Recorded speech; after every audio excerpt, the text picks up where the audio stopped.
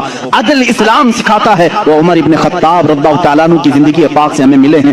میرے عزیزو، مجھے وقت تاخیر سے یہاں تک پہنچ چکا ہے اور میں سمیٹوں گا تو میں سمجھتا ہوں عثمان ابن عفان اور حیدر کرار رضی اللہ تعالیٰ عنہما کی ذات کے ساتھ ناانصافی ہو جائے گی، اور میں قطعاً یہ نہیں چاہتا کہ ان بزرگ ہستیوں کے ساتھ جہاں ایک ذو النورین ہے تو دوسرا حیدر کرار ہے، جن کی ذات 2 جملوں میں کمپلیٹ نہیں ہو سکتی، 2 باتوں میں مکمل نہیں ہو سکتی، اس لیے تھوڑی سی قربانی کے ساتھ کل کی ایک اور رات ہم انشاءاللہ ان خلفاء کی زندگی پر گفتگو کریں گے۔ اس لیے کہ میرا معمول تو یہ تھا کل کا دن میں نے پورے اہل بیت کے لیے وقت کرنا تھا، لیکن خلفاء راشدین کی بات کے بعد انشاءاللہ العزیز اہل بیت اطہار کی بھی زندگی ہم ذکر کریں گے۔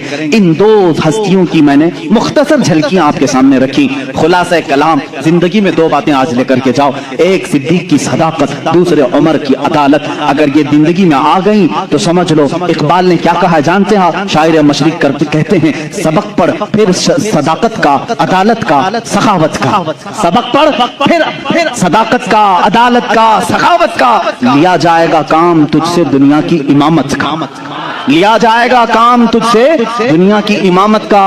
مطلب یہ ہے جس کے اندر 3 چیزیں آ گئی، صدیق کی صداقت آ گئی، عمر کی عدالت آ گئی، عثمان کی سخاوت آ گئی، تو پھر کوئی اسے فکر کی ضرورت نہیں، اب قوم اس سے امامت کا ہی کام لیا کرے گی۔ کرتا ہوں کہ یہ بیان آپ کو اچھا لگا، یہ بیان آپ کو اچھا لگے تو ویڈیو کو لائک کرو، سبسکرائب کرو۔ ملتے ہیں اگلی ویڈیو میں۔ السلام علیکم۔